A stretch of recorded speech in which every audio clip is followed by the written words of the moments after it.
My mom met a famous serial killer in 1976. About a year ago, I was sitting at home when I got a random call from my mom. She told me this story, which I had her write down for me later on. The following story is exactly what she wrote. I know I must have been 11 or 12 years old. I know this because I was still riding my sister's hand-me-down blue Schwinn girls bicycle. I got a new 10-speed bike at 13 years old, and I weighed around 74 pounds, which I'll explain later. I was born in 1965, so that makes the year this happened around 1976 or 1977. It was a long time ago, but certain parts of it are burned into my memory. I was wearing jeans, but don't remember what was on top, so it must have been late spring, early fall. Because if it was hot, like the middle of summer, I would have been wearing shorts. I was tall for my age, thin, and had shoulder-length light brown hair. Our house was about a 3-minute bike ride away from the Jewel Osco store. I often rode up there to buy myself a sweet treat, as I did that day. I parked my bike outside the door and went the Osco side of the store where the candy aisle was located, very near the door. I looked over my choices and finally settled on a bag of sugar babies. At some point during this time, a man came down the same aisle and started to talk to me. I was naive and shy and raised to never say no to an adult. So I just quietly turned away and walked down to the opposite end of the aisle and turned back up into the greeting card aisle. He followed me and maneuvered in front of me. I don't remember everything he said, but I do remember him saying he could guess my weight and asked if he could prove it to me. Of course, I shyly said okay. He reached behind me, putting his hand between my legs and lifting up on my butt. He guessed 74 pounds, and he wasn't that far off. Things didn't feel right, but I couldn't bring myself to protest. There were no other people in the aisles. Then he offered to buy my candy for me. I tried to say no, but he insisted. So I said okay. He smiled and told me to wait outside for him while he paid for the candy. I realized now he didn't want to be seen with me. I waited outside by my bicycle for the man to come out. I thought hard about leaving before he came out, and almost did. But I really wanted my sugar babies. I figured I'd just get my candy and take off.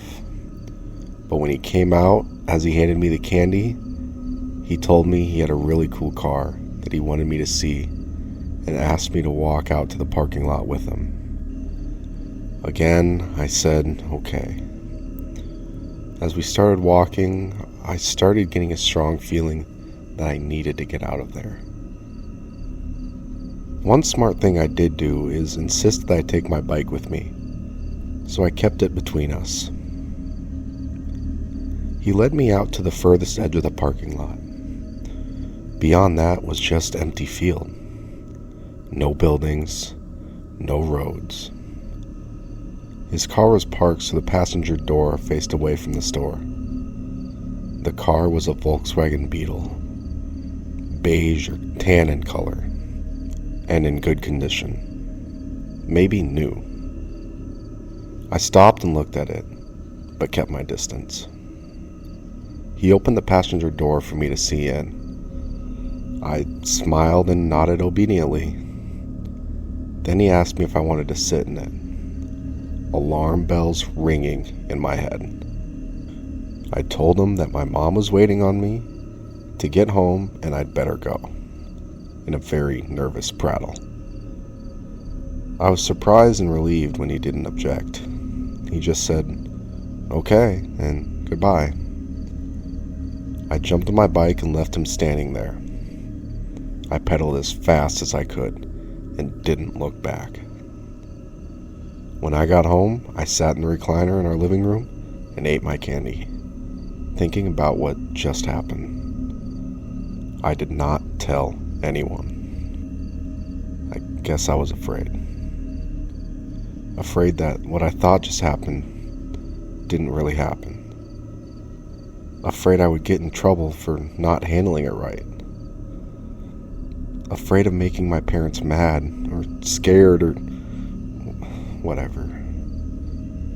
I didn't want the attention, so I didn't tell anyone. Ever. Finally, when I was in my 40s, I told my mom, and I regret it now because she cried. The only description I can give for the man is vague. One reason is because I was too shy to look at him straight in the face. And he was very average. Average height, average weight. Not really young, but not old. White skin, maybe brown hair, but not too dark.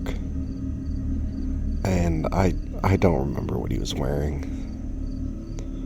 I wish I had told, and that authorities were notified. Because even if it wasn't Bundy, it was a creep on the prowl for young girls, and I'm sure he eventually found one or more that didn't ride away on her blue Schwinn girl's bike. My mom called me and told me this story randomly about a year ago because she was watching a Dr. Phil episode about Ted Bundy. She was just casually watching when they showed a picture of Bundy's tan Volkswagen Beetle, and her heart sank because she recognized it. That was the first time she made the connection that the creepy man from the Jewel Osco may have been Ted Bundy.